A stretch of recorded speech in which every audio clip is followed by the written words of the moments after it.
Good morning, millennials. Welcome back to The Toast and happy Monday. Hope everybody had a blessed and sacred weekend. Speaking of blessedness and sacricity, it's Jax. Hey, Jax. Hi, Turdy Lou, little turtle. It's turtle time with Turdy Lou. Turtle time. Hey, Claudia, how are you doing? You know what? I'm doing okay. I had a bout of food poisoning last night. I believe that's what it was. I don't really want to get into it, but it was giving notovirus circa 2021. I am triggered. I am traumatized. I'm still deeply unwell, but I'm much better. And I'm feeling grateful that you're on bed rest so that we don't have to go into the studio today. We're both podcasting from home. And honestly, I wouldn't have it any other way. I'm in no shape to be leaving the house. So what I should be saying is, yad welcome?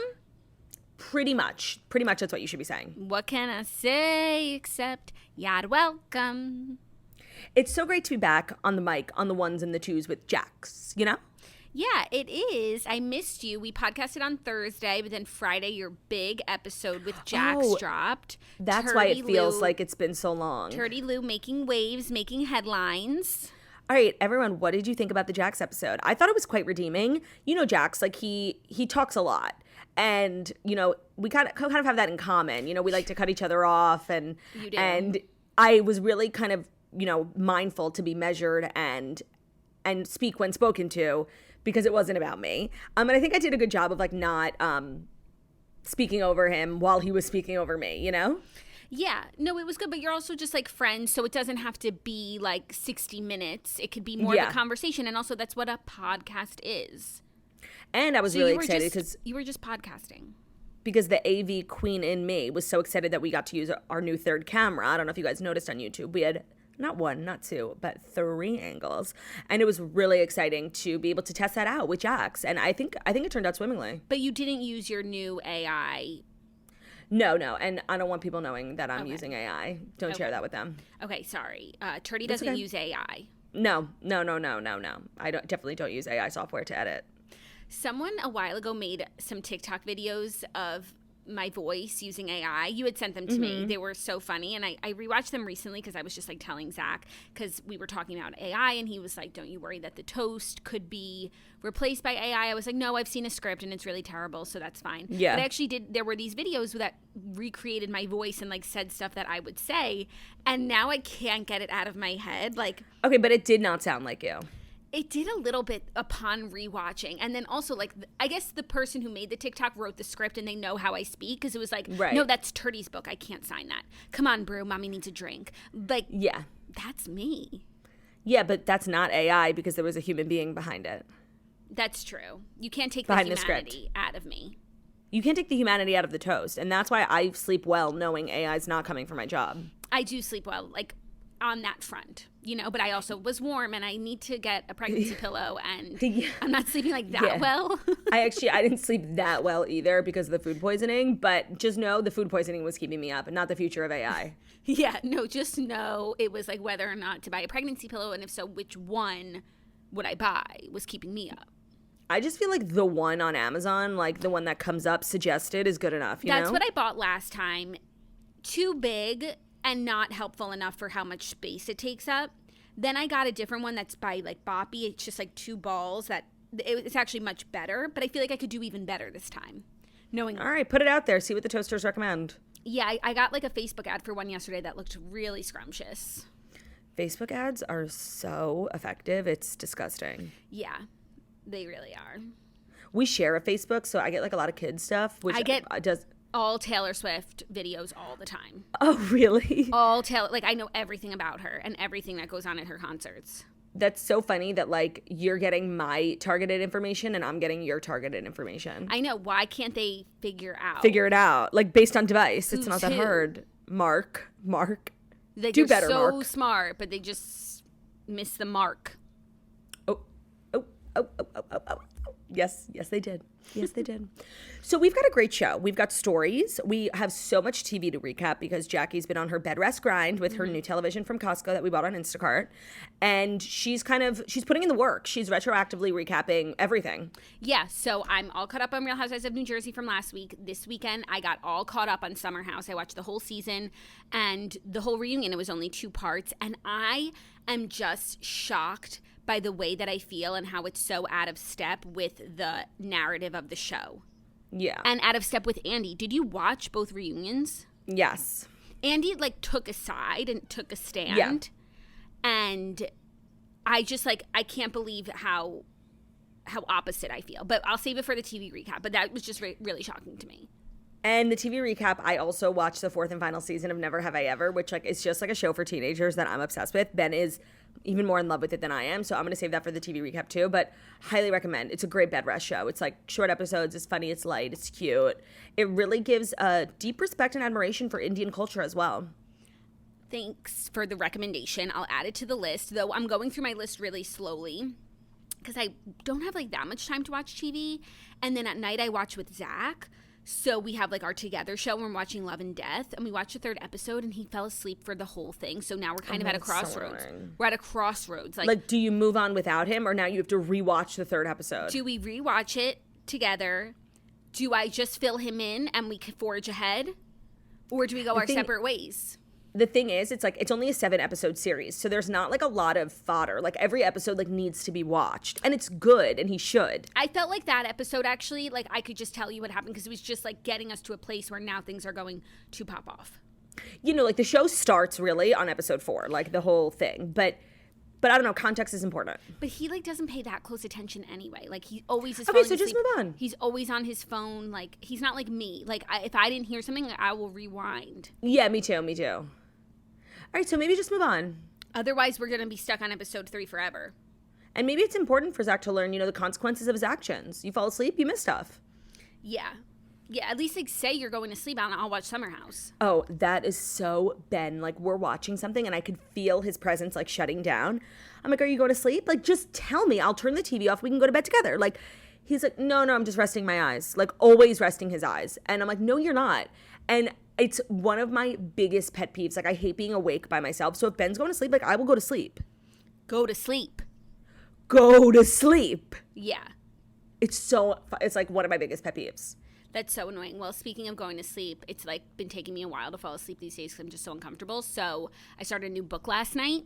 The Senator's Wife by Liv Constantine. Have you read anything by her? I have. You have. What has she written? They're all, you know, like, is it The Last Time I Saw You with the red necklace, the red book with the necklace on the cover? Yes. You recommended. I loved that book. Okay, so I'll let you know about this one. Okay. I'm like 20%. It's good. And also in some other book news. Yeah, by the way, I want to clear up some rumors going around about us because I got so many messages about this. What's the rumor? The rumor, okay, so a lot of people saw critically acclaimed Australian Queen author Sally Hepworth yesterday revealed the cover and title of her new book. She sent it out, I think, in her newsletter, and she gave like a little synopsis about what the book is about. And, you know, the toasters were immediately put on alert because the book is about 3 sisters named Claudia, Jackie, and Margot. And everyone was like, oh my God, oh my God, oh my God. And I posted it on my story. I'm like, not us being, you know, the inspiration for these titles, the names of these characters. And so many people were messaging me like, oh my God, what a crazy coincidence. Like, is this intentional? And yeah, it's intentional. Like, Sally reached out to me. She was like, I'm going to name some characters after you and Jackie. Is Jackie's full name Jacqueline? And I was like, yes, but like you can do Jackie or Jackie. My full name is Claudia. And we were like, we've known about this for like a while, like maybe a year. And we were like freaking out. And then a few months later, she was like, wait, I think I'm going to do 3 sisters now. What are your other sisters' names? And I was like, Olivia and Margot. And she chose Margot. And Margot's like a big reader. So Margot's really excited. And Margot loves Sally Hepworth. Margot's like so excited. I don't even know if Olivia would have cared like if she got named after because she doesn't read. But I wanted to clear up that this wasn't some sort of cool winky dink or like we knew. We've been known. We've been in the know. No, it's as cool as it sounds. Like it's not like an accidentally cool thing that happened. Like it was intentional and Sally chose us to be her sisters. I just hope that they're good steens, you know? I think that they're like kind of mischievous, like girlies. But Sally always, the last Sally Hepworth book I wrote, like the crazy girl, her name was Heather. And she wrote on the, you know, before the title page, it's like a disclaimer that she did a contest on her Instagram. Like a charity auction. Yeah, and the person who won got to be like the name. So she was like, while Heather is horrible, Heather in real life is actually amazing. And these two characters are not, even remotely similar, but they just share a name. So I do believe we'll be getting our own page like that too, hopefully. Oh, hopefully. Yeah, she's always like just wheeling and dealing names of characters in her books. I guess when you write so many books with so many characters, it's like, yeah, you can start just naming them after people you love. No, totally. And I'm honored. I cannot wait to read this book. It's one of the most exciting things that's ever happened to us. I know. And because Sally Hepworth is like probably top 3 author of mine. Same. Period. I just finished The Soulmate, which I love. Like, she has never flopped. So like to know that there's a book that's loosely inspired by our beings. No, and that I don't think it's, by the way, I don't think it's even remotely inspired by us. No. That's why I said loosely inspired by our beings. But it's not. Like, it's just like. Even if it's just a name. It's extremely loose. But no, we're not inspired. Like, I feel like Sally makes that really clear. Like, I feel like I know Sally, No, I know that, like, there's not going to be 2 that do a podcast and 1 with red hair. Like, I know that. Oh, my God. I would love if they were podcasters. But that's the thing. Like, the characters have nothing to do with us besides our names. They're loosely inspired by our beings, and that just means our name, okay? Yeah, okay. But, like, in case one of them turns out to be, like, a murderer or something, like, that's not us. We don't murder. Okay. Whatever. I'm flattered. The end. No, I'm guffawed I'm awestruck. Yeah. When does it come out? I think October. Yeah, and I still haven't read her recent book, The Soulmate, because it's my select for book club, and my selection is not up for like another month or 2, so I have I have to wait. Who chooses in October? Maybe you should be like, big swinging dick. I'm going to choose the book that like is named after me. Oh my God, I feel like actually, like, I think there's like 2 more people. Like, I might be October, but no, it's only June. I don't know. I can also ask to be moved. Like, the group is very flexible. We actually had to swap this month Natalie for Michelle just because of like some scheduling conflicts. I think I'm October for the redheads.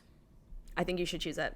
I think also I have to choose it too. Sally Hepworth is like a safe choice for a book club. Her books have never been bad, and it's always like a really good thriller. And a thriller's always gonna like keep a book club back, keep them in good spirits. Yeah.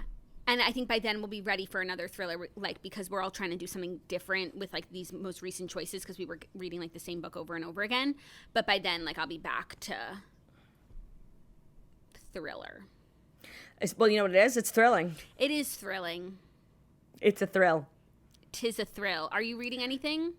No, I haven't been able to pick up my Kindle. You know what I mean? Like, I read like 4 books in 1 week, like 2 weeks ago. Yeah. And I'm just like, I'm on a break, I have no urge to reach for my Kindle, and I'm just leaning in. My break just ended. My watch has ended.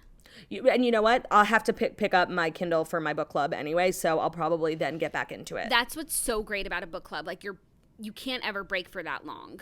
Yeah, like the max you can do is like a month. Yeah, it keeps you accountable. Yeah, I love that. Before we dive in, I wanted to tell everyone about just kind of like the craziest thing that happened to me. 2, actually. There's 2 monumental things that happened to me this weekend. Does one of them have to do with your forehead? One of them does have to do with my forehead. I feel like everybody knows this because I posted it on Instagram, but in case you listen to this podcast and don't have an Instagram, in which case, how did you find us? I have been walking around with the biggest fucking like bruise / hickey / circle of popped blood vessels right at the center of my forehead. It couldn't be bigger. It couldn't be more omnipresent. It couldn't be more like centered on my face, and it won't go away. It was an auntie-related injury, and the amount of people, mothers, fathers, parents, aunts, uncles, who messaged me saying, oh my God, the same thing happened to me is absurd. Like, how did I not know that this was a thing? I was at Jackie's house. What day was this? Friday? I guess so, yeah. We were doing makeup in bed and stuff. Oh, yeah. And, obviously Harry climbed into bed with us, and it was amazing. And we had a bunch of toys on the bed. And he had some of his, they're bath toys, correct? Yeah, they were bath toys that hadn't made it to the bath yet. They were like a new addition. Unboxing. And they're cool because they're like little fidget spinners, but they suction to the bathtub. So when Harry's, getting his ass washed, somebody can, get to business and Harry can just fiddle with his toys and not be bothered. And I was like, oh, how cute, suction. And I was like, I wonder if this will suction to my forehead. And it did. And then I was like making it spin, and Harry, I mean, he wasn't like, he didn't think it was like the funniest, best thing ever, but I got like a little bit of a chuckle, like nothing crazy. A pity laugh.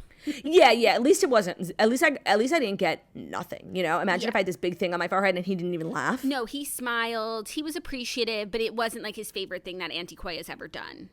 No, and when I popped it off, you were like, oh my God, you have a big thing on your forehead. And I was like, I figured I would. I figured it would just be there for like the next 10 minutes or whatever. No, it's been 3 days. I'm pretty sure it's getting worse. It's like purple. It's not getting worse. It's getting better. Okay, I just did order some arnica gel. That's what everyone told me. It like helps bruises heal. It's like what you put on your face after Botox. And it's pretty much been ruining my life. I went out Friday and Saturday night, and I had to cake on the most makeup of all time. I don't know how to color correct. I don't know what to do with this thing. I went to a dinner party and got seated next to Martha Stewart, and I just know she was looking at my forehead the whole time. I just feel like if she was what she wasn't, and you're so beautiful and distracting that like no one even noticed. Plus, I saw the way you looked. You really couldn't tell even with a flash. But she would have respected that it was like an auntie-related injury. Like, it's a funny story. Of course, and Martha is a gran. Like, Martha knows the beauty of, you know, being kind of like a second mother to a child. Yeah. So she and I had that in common, which was pretty cool. Like, I got invited to this dinner party, and I just like RSVP'd. I didn't like read the email or anything. So I got to like stop doing that because I didn't know like what I was walking into. I feel like I was like a little bit underdressed.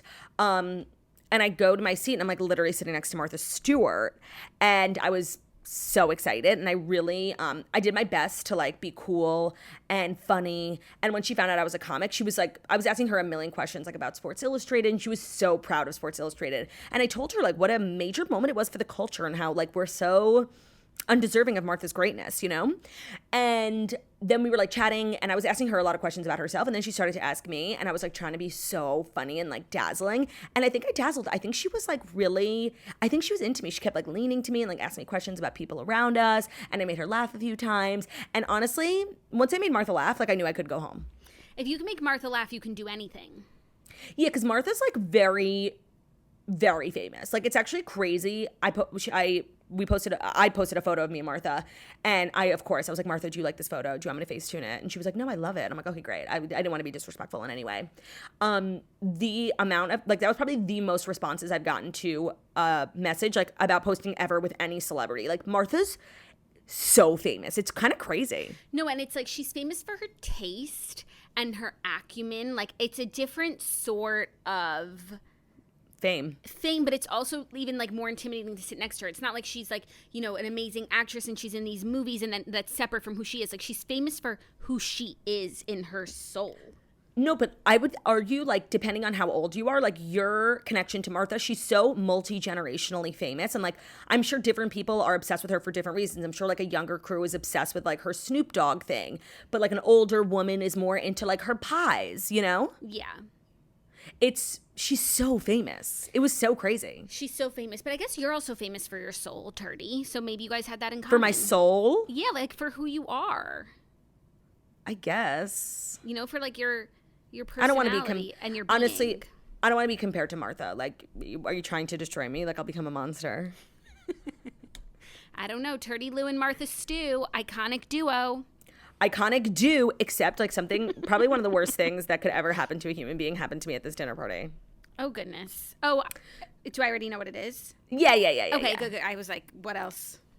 So this dinner party was to honor this like really major Egyptian archaeologist. He's like responsible for all of the incredible discoveries in like the pyramids, the Sphinx. He's so smart, and he's like this hilarious older gentleman. And Ben was talking to him. His name is Dr. Zahi Hawass. And he was just like, he made a little speech thanking everyone for welcoming him to New York. And he was hysterical. And Ben was talking to him, he was asking questions about us. And Ben was like, oh, my wife does stand up. And he turns to me, because he was also sitting on the other side of me. He was like, I love stand-up comedy. And I was like, oh, great, me too. He's like, do something. I was like, oh my God, I will die.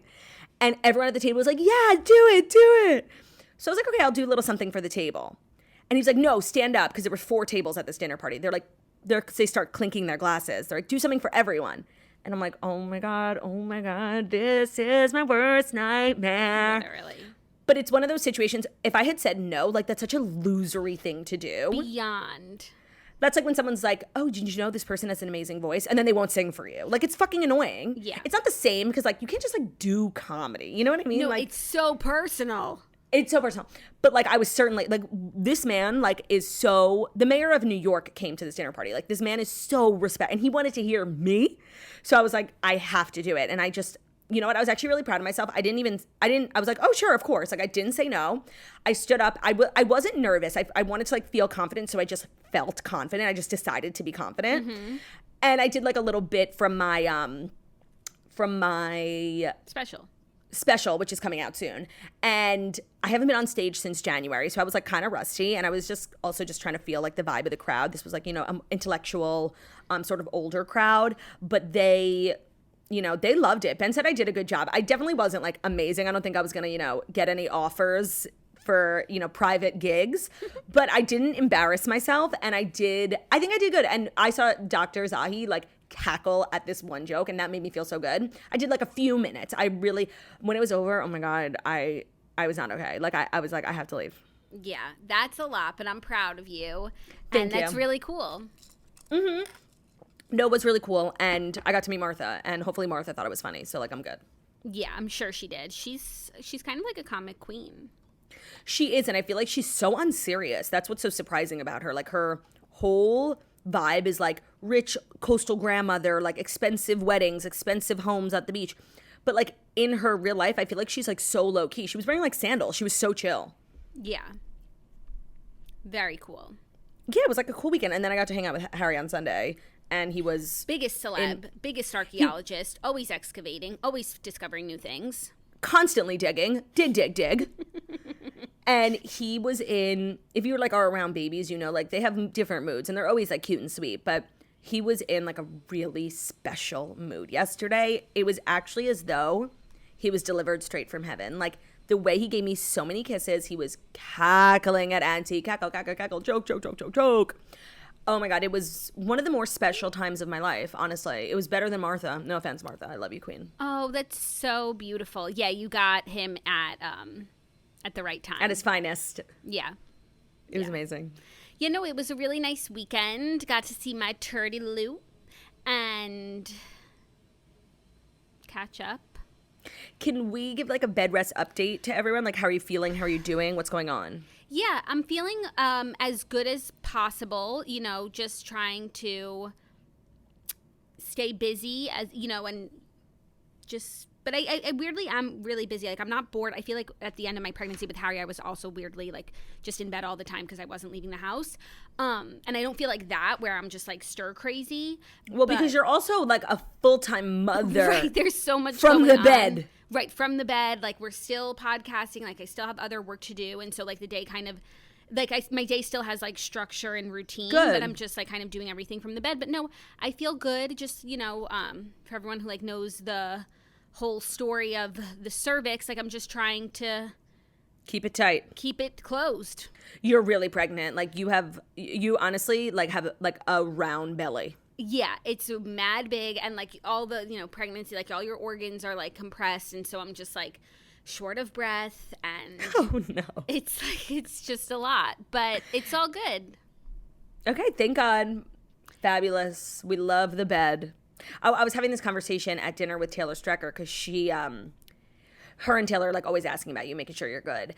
And she was like, is Jackie like loving bed rest, like hating bed rest? Because like for me, bed rest sounds like heaven. I'm like, no, same. But Jackie has like a 1-year-old. Like it's not the same. Like it's actually torture. Yeah, it's not the same. It's actually torture. And it's like I'm in New York and there's so many things that like I wish I could be doing here. But I guess like if I wouldn't be in New York if not for like the circumstances. So it's like fruitless to just be like, I wish we could be doing this and that. But there's like, there's a couple things. It's like it would be so nice to just be able to go and do that I can't do. Even like going to the studio is like a treat. Yeah. And I'm here and I can't do it, but it is what it is. No, and Harry's loving life in New York. Yeah, he is. He loves the adventure. He's booked and busy every day. I can't even get time with him on the calendar. Yeah, you got to get on his schedule. His schedule's like kind of crazy. It's kind of crazy. Yeah, it's kind of crazy because he wakes up at 6. So like half his day is spent before you even wake up. No, and it's like I wake up and podcast, and then by the time I'm done podcasting, Harry's ready for his nap. Yeah. So it's like I can't really logically see him on the weekdays before 2:00. Yeah, because then he has to like have lunch. You guys don't sync really before 1. It's true. It sucks. And something that I've just been kind of waiting to say since a few minutes ago is that what I've noticed is that underneath your sweatshirt today, it seems as though you're wearing spooky, scary skeleton pajamas, a new addition. Yeah, okay. I put these on intentionally to podcast with you from home. I wanted to give you like a little bit of a spook, but then right before we started, I got freezing, so I put a sweatshirt on top, so I know you can't see. I'm wearing matching pants. You can't get by me. I'm wearing matching pants and top of my new spooky, scary skeleton pajamas. For those who know, who've been following for a while, the pajamas I wore pretty much every day for the last 5 years have disintegrated, and I did toss them. People were really mad. They're like, "How could you not keep them? Like, take them to the tailor." I'm like, okay, we need to be like, you don't know the sweeper. If that's what you think, you don't know the sweeper. That's true. Not only do I sweep, like my house, like if there's clutter, it's gone in a second. I don't have anything I don't need in this house. But also, like, we're headed for a recession. Like, I'm not about to, spend $100 repairing a pair of pajamas from Target. Okay, like logic has entered the room. Yeah.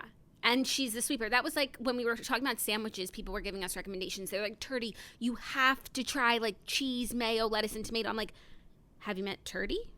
Are you new here? They said mayo. Mayo. Can you imagine somebody telling me that? They said, well, it's nice to have new toasters, so I'm not going to knock it.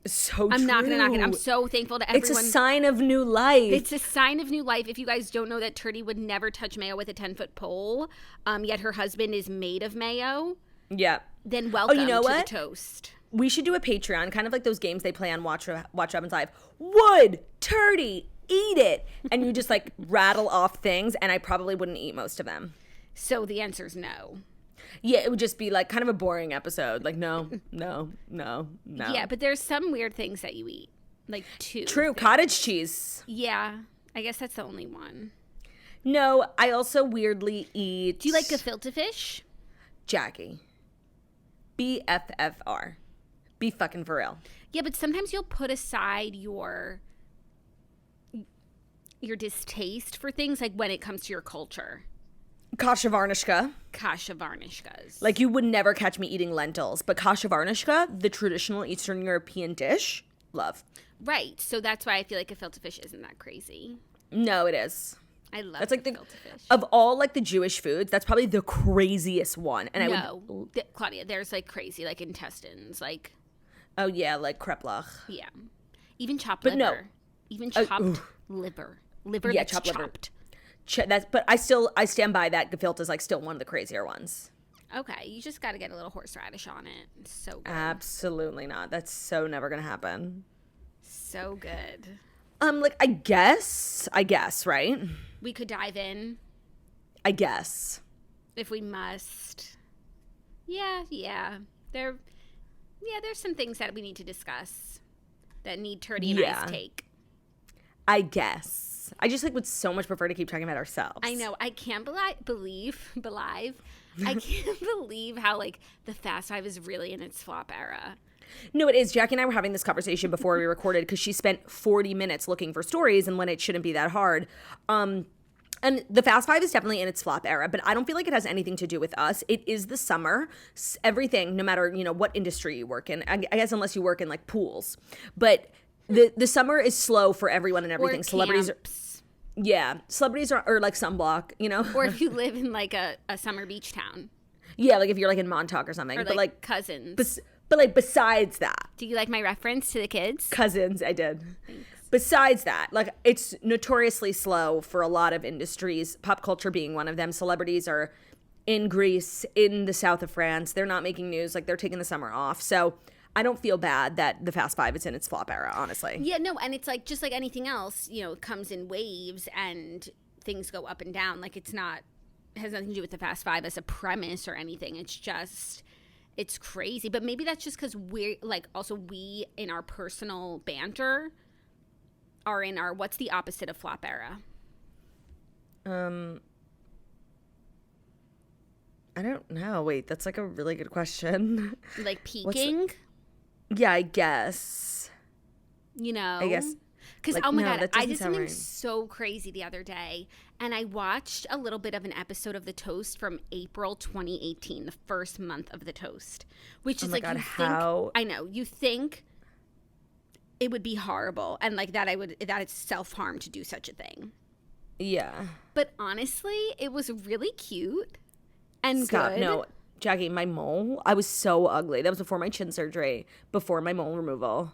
Okay, fine, but but you sat on your other side, so like we didn't see your mole on camera. Okay.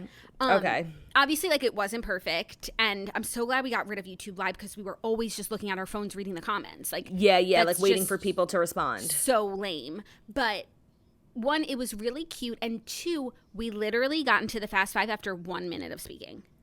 No, I mean, I'm looking at my computer right now. It's been 30 minutes. I know. But I was like shocked. I was like, girls, what's going on in your lives? Why are we getting into the stories? Maybe we had nothing going on, honestly. That was kind of, a dark time for us. A quiet time for us. It was quiet on all fronts. Social, personal, business. Yeah, maybe that's what it was. But honestly, I was mostly surprised with how little I cringed, considering like that's everything good. that is in the rear view is cringeworthy to me. Yes, but that feels familiar. I feel like when I've seen like old clips, like we're so funny. Yeah, and we're just like cute and we're having fun and we're young and taking a chance, trying something new, putting ourselves out there, starting our own business. Like, it's sweet.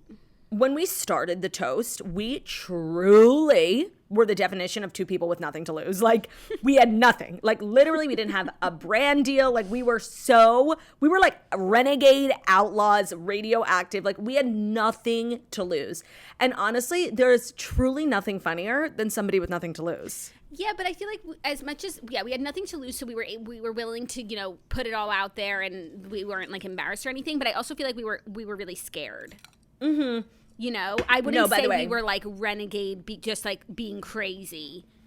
No, we so desperately wanted and needed the show to be good. Like, we needed it to work. We had a successful show, and we were like, we are not going down like this.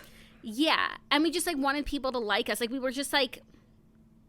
I felt, what? You're so right. We're a little shy. No, I felt like my name had been like besmirched, if that's the correct word. Mm-hmm. And I felt so strongly that people were wrong about us. Like they, everybody got canceled, everybody hated us, and they were wrong about us because like we are funny, we are amazing, I know we are. Like I know who we are. We are an amazing group of people. And I was motivated to make people see that because I felt like they're wrong. They are wrong about us. And they were. Yeah. 'Tis true, and they were. Look at us now. Oh, baby, look at us now. Look at us now. 32 minutes of pre-Fast Five. Look at us now. Podcasting from home. In the spooky, scary skeleton pajamas, not much has changed. Spooky, scary. Yeah, the more things change, the more they stay the same. Spooky, scary skeletons send shivers down your spine. Gorgeous. Okay, now we can go. I guess. Yeah. Go. Without further ado. Here are Here are the Fast Five stories that you need to know. And the Fast Five stories that you need to know are brought to you by Skims. All right, you guys, undies, bras, Jax and I have been through them all, but the Fits Everybody collection from Skims is the best. We are no longer keeping this secret to ourselves. The underwear feels like nothing we've ever worn before. It is so stretchy and soft. It melts into your body and you forget you're even wearing it. When it comes to bras and undies, Jax and I are two girls with needs. We are two very particular girls. And I'm not going to lie, when I heard about the Skims Fits Everybody collection, I was like, okay, yeah, I'm sure it fits everybody. But not me. Like I have so many different issues. I have like rolls and pouches. Like it's not for everyone. But Skims is the solution-oriented brand creating the next generation of underwear, loungewear, and shapewear for everybody. So Jackie and I are two busty girls. Jackie obviously has been through breastfeeding. I just have the biggest tits of all time. Like we have different needs, and our favorite bras, we like to call them our relaxation bras, are from Skims. So I found out about these ones on TikTok, and they are everything. So the racerback bralette is the one I wear like around the house because I'm not one of those girls who can just walk around without wearing a bra. It's fabulous. And by the way, Jackie was the one who said to me when I was having crazy back problems, she's like, you need a new bra. And I now every single day wear the t-shirt bra.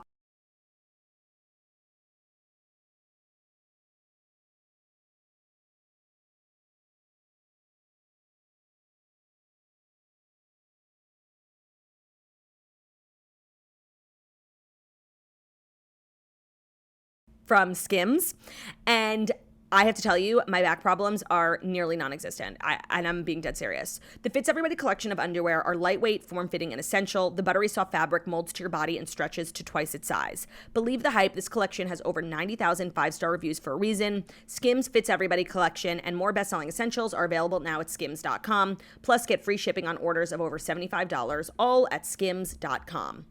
Today's episode is also brought to you by a life-saving product that I heavily relied on this weekend, Liquid IV.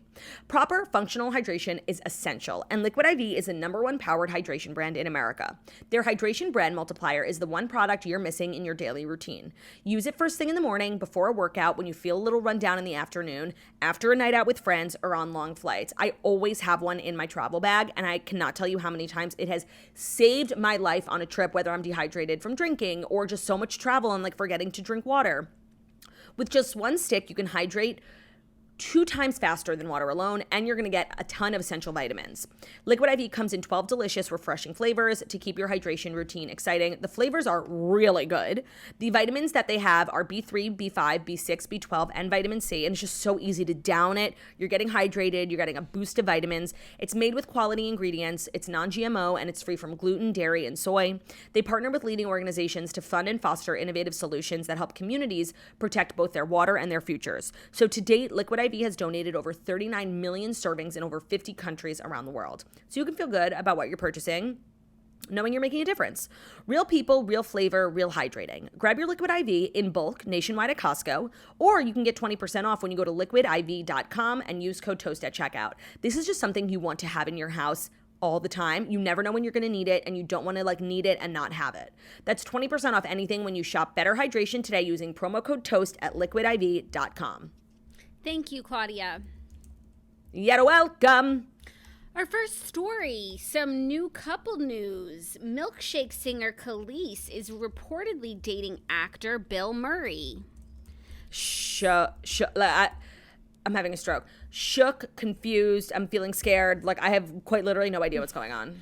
Right, okay, so the U.S. Sun reported that Kelis, who's 43, is reportedly dating the Ghostbusters actor who is 72.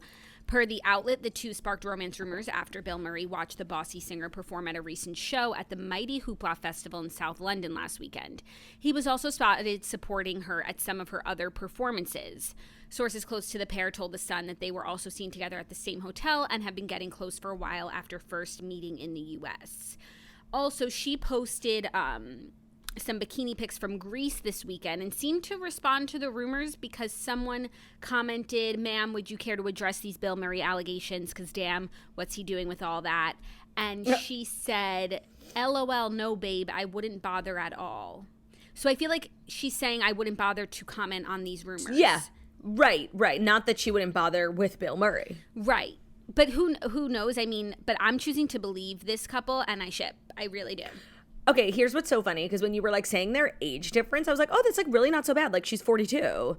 But like if he was 40 and she was 10, like the 30, you know what I mean? Like the 30 years, like it's actually a lot. For sure. 30 years is a lot, but you cannot compare the 30 years between 10 and 40 to the 30 years between 40 and 70. No, of course, by the way, my math was wrong. I'm sorry. I didn't mean to like make a joke out of that. Not 40 and 10, like 20 and 50. We would be like, ew. But that's still, because like a 20-year-old's brain like isn't fully developed and they're not like mature enough. Even still, like the older you get, like those big age gaps aren't as big of a deal because like you are who you are at that point. Like, and there's not that much, the rapid development that happens when you're younger, like really slows down once you get older. So yes, I thought you were going to say 42-year-old man and 72-year-old woman, if we would be saying the same thing. It would depend on the couple, honestly. I think I would. I think I'd be saying the same thing. I ship too. To be honest, I wasn't entirely familiar with her. Like, I obviously know Milkshake, but I don't like know her as a person or like an artist. So if anything, like Bill Murray kind of making her a star is everything. Yeah, I'm totally here for it. I feel like people are really surprised, but are here for it. Still positive. Yes, I agree. And I don't keep up with Bill Murray either, so I don't really know like what the read is on him. Like, there's some bad stuff. Like, is he not like beloved? he was beloved, and then like very recently I think he was like fired from a movie, or there was like, I'm not entirely sure, but like there were some weird things he was being accused of, like, you know, not being like the most appropriate. Got it. So that's starting to ring familiar. I feel like we had a story on it. Yes, right. But like for so long he was like, and I think he still is like considered one of the greatest comedy actors, and very well respected. But I do think he's had like, you know, change in likability over the last few years. Yeah, just like his shtick hasn't aged well. Right, right. And you know what? You can't be doing comedy for that long without, you know, without the consequences. Yeah. So, I mean, to me, this is like an age-appropriate relationship, weirdly. Yeah. And so, I ship. It's cute. Yeah, I them have lots quite of love. literally no problem with this. Yeah. Wishing them the best, honestly. Wishing them the best. Our next story is some other, not new couple news, but just two people in the same room, and I want to take your temperature. Okay. A source says that Irina Shayk threw herself at Tom Brady at an A-list wedding this weekend. And you would do it too. Spies told Page Six that famed model Irina Shayk made a beeline for newly single Tom Brady at the much-talked-about wedding of Joe Namath and Madison Nahidrick last week, and scarcely let him out of her sight throughout the weekend-long festivities. But Shayk's manager strenuously denied that account, telling Page Six it's totally fictional, but they were both guests at the billionaire art heir's wedding in Sardinia last week. Okay, well, let's just like talk about this as if it's true, because let me just say how I can see this being true, because Irina Shayk is a woman, you know, she's a human being. And even though she's perfect and has dated, you know, the finest men that this country has to offer, she's still human. And Tom Brady is the most eligible bachelor right now. And honestly, her taste is the finest men that this country has to offer. Tom Brady is that. No. And Tom Brady's taste is the finest woman, model. Honestly, Irina Shayk and Giselle are so similar looking, and they have like really similar vibes. I could see her thinking, oh, he would be into me. He was into Giselle. Yeah. No, like, this is such a duh. I can't believe we didn't think of it sooner. Yeah, right. I do hope that they conversed this weekend. I feel like all they would need to do is have a conversation to realize, like, oh, we should date. Even if we don't work out, like, you're my type, I'm your type, we're both single. Duh. No, Jackie, like, Irina Shayk is copy and paste Giselle. Tom Brady is copy and paste Bradley Cooper. Like, this is literally the same couple, but just like a little different. Yeah. Yeah. It makes a lot of sense. I mean, if I'm Irina Shayk and people are saying this about me, I'm mortified. No, whether it was people true or say, not. like the most desperate things about Irina Shayk, like that about how she's so desperate, like how she's so desperate to have Bradley back, like that she just moves in a desperate way. And I don't know if that's just who she is or like someone's out to get her. But it's no, by the way, it's not nice.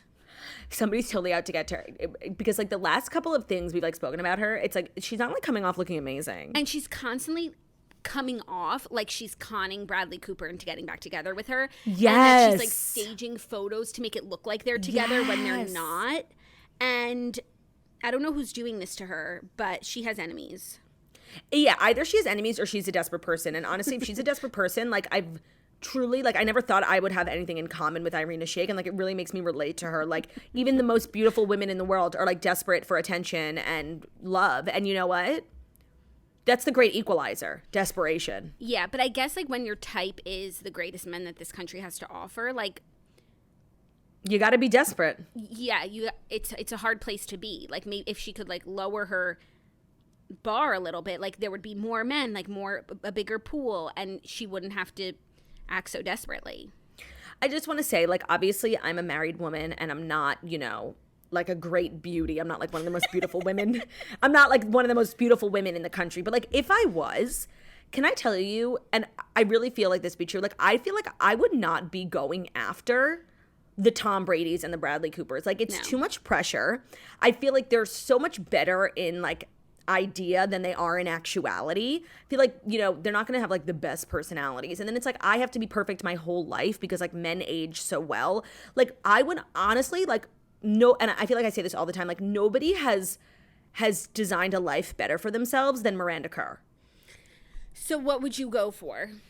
I would go for like the tech billionaire nerd who's like still cute and handsome, but he's not like the greatest, hottest. Like Evan Spiegel is very handsome. He's like a cute Jewish nerd. He will age normally. Like he's not Bradley Cooper. He's not Tom Brady. Like he's very normal. And Miranda Kerr is still at the top of her game, but like maybe a time will come where she doesn't want to be so beautiful anymore. Like she could just relax, you know? Yeah, I do still think like he is a choice that's still at that like level of No, he's not at the same level as Tom Brady and Bradley Cooper. No, just because like Tom Brady and Bradley Cooper, like, yeah, they're like not real. Right. But still, like with Evan Spiegel, you gotta behave still, Turdy. Of course. But like I feel like the pressure with an Evan Spiegel is so much better than the pressure with like a Bradley Cooper. Yeah, I agree. Like I look at her. I've recently started following Miranda Kerr on like every social media platform, and she's killing it. Like She's if I killing like, it. But also he is like the most handsome tech mogul. So like she went for the most handsome one. Okay, there's not like so much competition with like handsome tech moguls. They're not like a lot of handsome ones. Mm-hmm. So yes, I agree with that. But it's a different pool than like the upper echelon A plus. You know who's another person who did it right? Jasmine Tookes. Who's she with? Okay, so her husband, I want to get this right. Honestly, low-key, a lot of those model girls have really nice marriages. Okay, he is a businessman and media personality who also works at Snapchat. That's why I had an association. He's the director of international markets. Oh. But they had this like insane wedding. I believe he's like very high up in government, or like he has like something. Oh, sorry. Yes. He's the son of Ecuadorian vice president. So when they got married, I think they got married somewhere and it was like fancy and like they were like diplomats and stuff. Like she runs in a fabulous circle of people. Okay, let me ask you about another one. Sure. Rosie Huntington-Whiteley and Jason Statham. Okay. Very interesting as well because he's like technically like a good-looking actor, but he's a real person, I feel. Yeah, okay. So he's a good-looking actor, but like when you see these two people together, like she's infinitely better looking than him. Like if he was a regular dude, like sorry, nobody would think he was handsome. He's just handsome because he's like an actor and he's cute. He's not like No, he's handsome. He's really handsome and he's like he has something very like he's always playing like a handsome man. He's Jason Bourne. That's what it is. So he's like, you know, a daredevil, like a Bond type. Yeah, that's handsome. Yeah, I mean, but she's much taller than him. Like, I think they're evenly matched, and I think they're like a real love match. I think they've been in love for like a really long time, and I ship and I love. I think she also did very well. Yeah. It's so interesting. Like, you obviously have a lot of options when you're a part of like the most beautiful women in the world, but you want to make like a lasting marriage. And I think these three women did an amazing job. And you got to get creative a little bit. Like you don't go for the obvious choice. That's what I'm saying. Yeah. You don't go for and I wouldn't either. No, but Irina Shayk keeps going for the obvious. Yeah, remember when she was with Kanye? Like, it's just so obvious. Like, come on, girl. Like, you need to punch down just a little bit. I think if you really want to make it work. Yeah. I don't know. Hopefully she'll hear this. But I hope she got a date with Tom Brady. Win a date with Tom Brady. Mm-hmm. Are you ready for our next story? Yeah. Shawn Mendes is causing a little controversy with his new single and you know what? Album art. And you know what? Like, I'm about to become like a Karen because I'm with the people giving backlash, which I never am, but it's like, question mark? Yeah, no. Shawn Mendes was slammed for using a photo of New York City engulfed in wildfire smoke to promote his new single. So he came out with a song on Friday, and it's called "What the Hell Are We Dying For?" And the artwork for the single is the pictures of New York, like one of the pictures of New York orange from last week. Right, and New York was orange because like people's homes are burning down. Like it's not cool from to use Canadian that as wildfires. Yes. Oh, and let's keep in mind, Shawn is a Canadian king. Like, this felt very bizarre. And, like, this is just one of those situations where it's like, you know how many people had to approve this or, like, make the artwork? And not one of them was like, is this a bad idea? Yeah, that is weird. It's just weird. And I feel like he was intentionally provocative, but it's, like, not doing what he thinks it's doing. Yeah, no, and it's like, I'm all actually about being intentionally provocative. But I don't see what like the good side of this provocation is. Like I only see this like feeling icky and weird. And what was the artwork gonna be before last week? Right, because he like posted this on like Friday, and literally the wildfire like smoke ended in New York on Friday. Yeah, and it was like, I'm sure he recorded the song the week before. Like, what was the plan before that? Right, like that picture he used was taken Thursday. Yeah, was that Thursday? What was that was like the worst day? No, Thursday. Really? No. Wednesday and no, it was both actually. They were both Wednesday and Thursday were both terrible. Okay. But this is, you know, I hate to jump on a bandwagon of backlash because most of the time backlash is moronic. And like, okay, we shouldn't kill Shawn Mendes, but like, no, this was definitely a bad choice. Like, I'm just not. I actually don't think there's that much backlash, like considering how fucking weird it is. Maybe just because like Shawn Mendes is like not on everyone's radar. It's not like it's like taken over headline news. Yeah. Like Shawn Mendes canceled. It's just like, oh, that's fucking weird. Yeah, I feel like this is just one of those situations where a celebrity is, they really like don't live in the real world, and every now and then we get a glimpse of like how out of touch they are. And this is just one of those things. It's giving like Imagine video. Yeah, and I also could see it like people on his team being like, I don't know, Shawn, I don't know if that's your best idea, and him being like, no, this is it, this is important, like this is the message, this is the moment. Oh my God, just totally. Like kind of like, what are we doing if we're not doing this? And like pushing it down the field and making it happen. Because I think a lot of people would see this and be like, I don't know, Shawn. This feels off. Yeah. By the way, him and Camilla broken. Why? I don't know. I guess they like tried to give it another chance. You know, maybe they broke up and sometimes you just need closure. But they broke up. I just don't understand why. They clearly love each other so much. Do you think they broke up over this picture? No, they broke up before. Maybe she knew it was coming out. But maybe she was the one trying to tell him. Yeah. I could see that. Yeah. Because I feel like Camilla's like definitely really connected to like her fans and the real world, and like maybe Shawn's just like a little too, because Shawn's much more famous than her. maybe that's like the underlying issue in their relationship all the time is like he lives in a fantasy world. Yeah, and then this was like the straw that broke the camel's back. It's like if you think that that's good PR, normal, then we clearly have less in common than I thought. Yeah, maybe this was the straw that broke the camel's back. Even though that's probably not at all what happened, it's the narrative I choose to believe. I'm with you, girl. Especially when they don't give us anything. Like, okay, so I'll make something up. So I'll make it up. Literally. And then the one thing they do give us is the picture of the Canada wildfire. Right. This is all I have from this week, and I know that they broke up. I'm going to say the two are related. The two are inextricably linked. Yeah. Well, wishing them the best. I didn't hear Shawn's new song. Not that I like really would listen to like a new Shawn Mendes song like the second it comes out. But I definitely was like, oh, Shawn Mendes is like in like a weird space right now because he just put out this weird thing. He is in a weird space. And no, he is not dating Sabrina. No, he's not. And maybe that's what's wrong. Maybe. I don't know. Shawn Mendes has good songs, though, like when I do listen to them. In My Blood, like that's a pussy popping song. Do you got plans tonight? I'm a couple 100 miles from Japan and That's a good song. Yeah. And the other one, Blended or something? Also, does he have a song called Wonder? Yeah, I wonder what it's like to be loved by you. Maybe so that's what I meant by blended.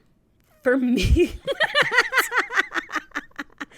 What? Maybe you're just like always thinking about that Drew Barrymore movie Blended. Maybe, but you know what? I'm going through my Shawn Mendes. Does he have a song called Blended? No, I think it was Wonder. I think it was Wonder, but it's just like one word song, you know? Yeah, sure.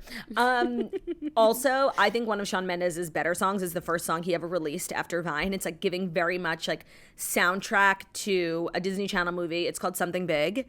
Something big, I feel it happening out of my control. So good. Oh, he's also on the Descendants soundtrack. A Disney King. With a song called Believe. That's in my saved songs. Must be good. Must be good. Mm-hmm. Well, I just hope, you know, Shawn Mendes can learn and grow from this and do better. I hope so, too.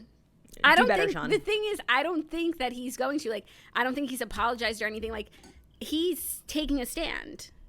Yeah, no, he's like, haters be damned. Like, this is what I want to say. This is the moment. Totally. That's what he's saying. So I don't think there'll be any doing better from him. Damn. That's so Shawn.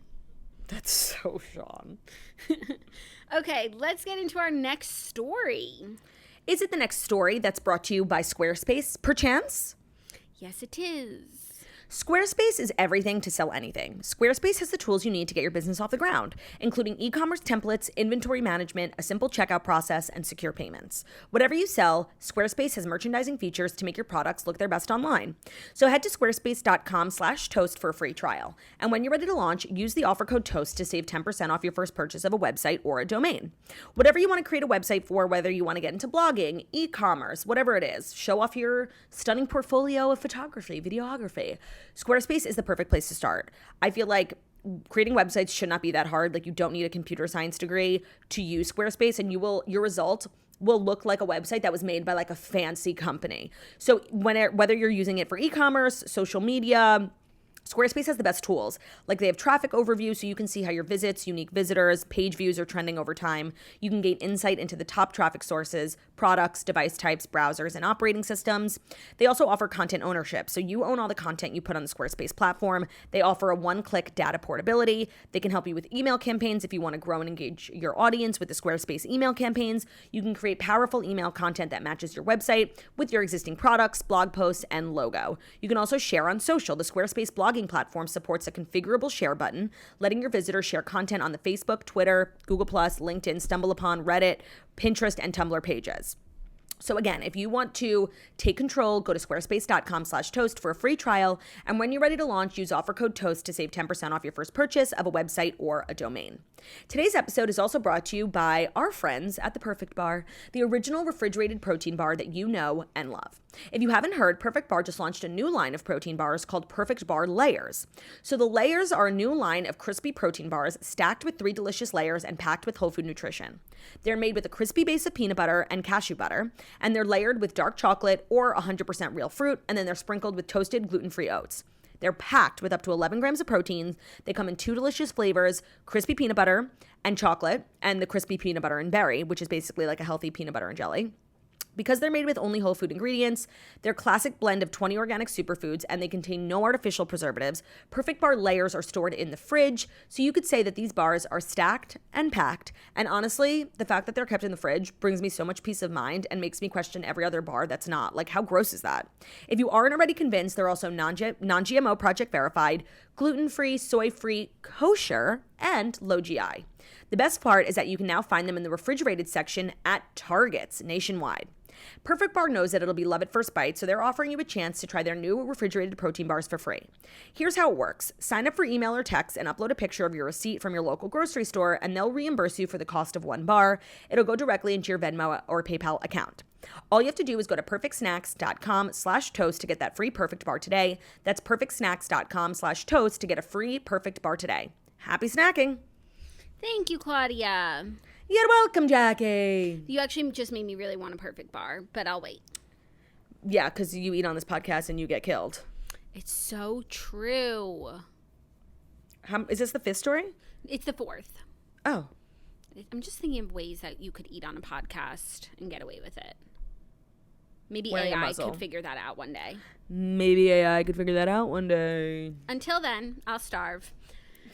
Next. So Khloe and Tristan's son, Tatum, had the last name Kardashian at birth and later changed it to Thompson, TMZ reports. So Khloe wasn't messing around when her son was born, giving him the last name Kardashian instead of Tristan's last name, but later had a change of heart. Sources with direct knowledge tell us Tatum Thompson, as he's now known, was initially legally a Kardashian. The sources say Tatum also wasn't his first name, though we're not sure what first name Khloe originally chose for the kiddo. Eventually, Khloe decided to drop the Kardashian name, and now Tatum's legal name is Tatum Thompson moving forward. I think at first he was Baby because she couldn't decide on a name, and that's also something that we've seen in this season so far is like her being not unsure of his name, but like they are calling him Robert. I think for a while, like maybe his name was going to be Robert, or maybe like Chris really wanted it to be Robert, and she decided on Tatum Robert. So another one who's having a journey with her child's name. Yeah, and also I think people are looking into this as like, you know, Khloe and Tristan's relationship, but I'm sure she wants Tatum to have the same last name as True. I think Khloe went with the T names because Thompson, like Khloe Kardashian, True Thompson, it's like an alliteration thing. So I don't think there's like this means anything. Yeah. Well, no, I mean, the only thing that means something is like when she initially didn't use Tristan's last name. Like that moment, I guess. she must have Maybe been she like, was just mad at him. Maybe. But I think, or she knew that the name was going to change because if it was like Baby Kardashian when at first until she came up with Tatum, like if she knew it was going to change eventually, then she could add the Thompson. Yeah. I'm just choosing like not to look into this too much, you know? No, but it's just interesting. And again, to me, I'm like now so interested in one, like celebrity baby names, two, like the baby naming experience in general, and three, like baby name trepidation and regret. Okay, well, let me ask you a question. At this point in your first pregnancy, did you know that you were going to go with Harry? Yes. Like Harry's always been like a boy name that I loved and that our family has loved. And now for little baby Larry, you have nothing. No, I have choices, which is actually more than I had for Harry. Like I didn't really have a second choice for Harry except for Wolf. And that was only the week before when Kylie named her baby Wolf. Somebody needs to use that name. Like, it's so cool. It's such a cute name, but it's just like, it was like Kylie said, like, he's not a wolf. So if you don't have a wolf, and there's no way to know when they're born whether or not they will be a wolf. Well, we know now, like, Harry was a wolf. And you think his name should be Wolf? No, but he could have been Wolf. Yeah, like, he would have carried the name with pride. Yeah, so now I feel like more like how most people feel, which is just like we have a bunch of choices, and I'm just waiting to see. Each day I feel like more akin to a different choice. Mm-hmm. And I also will wait. Like, I'm not making any decisions yet, but it's just so hard. I know. It's so hard. It is so hard. And you could see Khloe struggling with it in this episode. And she said they're not allowed to call him Tate. I think Tate is such a cute name for Tatum. I think it's the cutest thing ever. Like Tater Tot. Like Tate's Cookie's my favorite. Tate. I actually love the name Tate. Love. And Tatum. But Chris tried to call him Tate and she said no. That was also like just an interesting scene in that most recent episode. I just felt like Khloe was like just she's struggling going through it. Yeah, she was just struggling and she wasn't her normal, bubbly, welcoming, effervescent self. Like she's like having like a tough time with this baby. And I think like in a few months, like maybe she'll come around to Tate. I just think she was like in a bad mood and she was just saying no to life. Yeah, no, she's going through like a hard period in life in general. Like she had the cancerous cell on her face. Tumor. And she has like this drama with Tristan. She's like very anxious in general and just like having a hard time in the public eye. And she's like struggling with having a new baby that she didn't give birth to and like struggling to bond with the baby and didn't anticipate that whatsoever. I have to say, Khloe has shared a lot on the show. But I thought her, being honest about how surrogacy was like not what she thought it was going to be was so probably one of the most honest things I've heard anyone say. I'm sure at some point she felt like shame associated with that and like didn't want to share it. But the fact that she did is like, so like Khloe is constantly out here like laying it all out for this show. And she's really like the unsung hero of the show. No, it's true. And like maybe people even like if you watch the episode, Khloe's like not giving what she usually gives. But I actually think she's giving more. Of course, because she's really going through it. Being and like saying things that not many people have said or would say. Yeah, and like I'm sure she was feeling like people would judge her for it, but like honestly, I feel like it's the most brave, honest thing anybody's ever said on reality TV. I was shocked when I heard it. Yeah, I love Khloe. Like she's really far and away the best character on the show. Close second to Chris. Ooh, for me right now, it's Khloe and Kylie. Yeah, but Kylie's just not on it a lot. I know, but she just can do no wrong by me right now.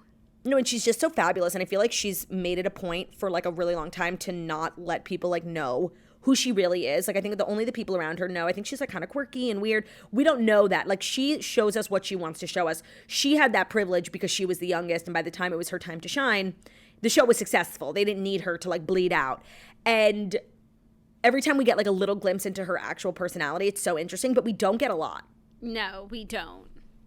But she's like kind of crazy. But maybe that's how she maintains like a pretty good head on her shoulders because yes, like I feel like Kendall struggles with that. I feel like every time Kendall like wants to put herself out there, like she's brutally rebuffed by the fans and like everyone. She's like roasted. Picks apart everything that she does, and she already like has anxiety struggles. And I feel like Kylie actually has pretty sound mental health, probably because she delineates really well like what she'll share of herself. Agreed. I agree. And she like became a mom so young, so she like took time off, especially when things were like at the height of like her fame in particular. Like she went MIA. Like she was pregnant and then like not sharing. She really, I feel like of all of them, has like the healthiest balance, and that's like a privilege because she was the youngest and like so much was done for her. Yes. I wonder if any of the girls like resent her for that. Oh, I'm sure that they probably more so resent her for like not filming and not opening up and sharing. Right, but then like becoming a billionaire first for like all the work that kind of, you know, the OG girlies did. Yeah. I'm sure there's some of that, but not enough because she keeps doing what she's doing. Like, they don't guilt her into, like, joining the show in a real way. Right. And it just, I think it's interesting how there's obviously, like, a conversation, and we're still having it. We had it on the old show, and we're having it now, about Kourtney's commitment to filming when Kylie, like, does less. Yeah, but I think it's, like, when the family sits down and they, like, talk about, do we want to do another season, I think Kylie probably votes no. Like, and it's just, I don't know. It's true. No, it's interesting. It is interesting. Because I actually think, like, however they split up their money from Hulu, I don't know how it's done. Kylie does not need that to live. But I actually believe Kourtney probably does. Yeah. Maybe not now that she's, like, in a marriage with someone who's, like, equally as successful as her. And if they share finances, like, I'm sure that's great. But, like, between Lemmy, Poosh, like, she needs the show. Yeah, no, and also when she was doing the Today Show on last week's episode, and she said how, like, for all those years, like, everyone was like, what's your brand? And she's like, I'm doing the show. This is my full-time job. So that's her job, and she needs her job. Yeah, right. Because I just don't think she has enough wealth to, like, not continue to work forever. Yeah. Agreed. Yeah. Are you ready for our fifth and final story? Yeah, I am. You are. Okay, because it's an interesting conversation that's happening. The tides are kind of turning a little bit in the world of Scandival. Very slowly. Yes. But there's been a shift. So first, Lala Kent was talking to paparazzi. TMZ caught her at the airport, and she's kind of giving more of a changing tune on Raquel. So Lala changed her attitude toward Raquel after watching her scandal-scarred co-star cry and tell the truth about her affair with Tom on Vanderpump Rules. Lala said, when she finally had the breakdown, just as a human, for me, it's like, it's a reality TV show. When I watched that, I was like, oh, we may be dealing with someone who maybe shouldn't be on this type of platform. When asked whether she had become more empathetic and less angry at Raquel, she sarcastically replied, am I empathetic? Shocker. I don't know how other people feel about the last 5 minutes, but I did sit there and go, she needs some real help, and I pray that she got it. Yeah, there's definitely, and that's what we had said right when we recapped Vanderpump Rules' third reunion, is like, it felt like, not that she was doing it intentionally, but I wouldn't be surprised if there was like a wave of sympathy for Raquel, because when you can't watch that and think that person is okay. She was not in any way okay. And I think now in hindsight, like everybody, now it's done and we're all just like looking at the situation like at a glance, kind of like the chapter is closed. And in no way has Tom Sandoval had any redeeming moments. I still think he's very much the villain of this whole story, and like he's actually a bad person, not a person who made a mistake. I think Raquel is a person who made a mistake because she's so vulnerable and easily manipulated, and clearly has mental health issues. Like it kind of seemed like during, you know, the fallout, she was very much disassociating, like, which I think is a natural reaction to like protect yourself, and people were like, that gave people even more fuel, like, she's not remorseful. And then we saw the moment where like all of the consequences of her actions finally hit her, and I think it probably like destroyed her. Yeah. And that's what we saw. Yeah, so I feel like people are definitely even 1 degree more sympathetic towards Raquel. After one, she came clean. I feel like it's even, you know, in like a police case, it's like the person who tells the truth like gets a less harsh sentence.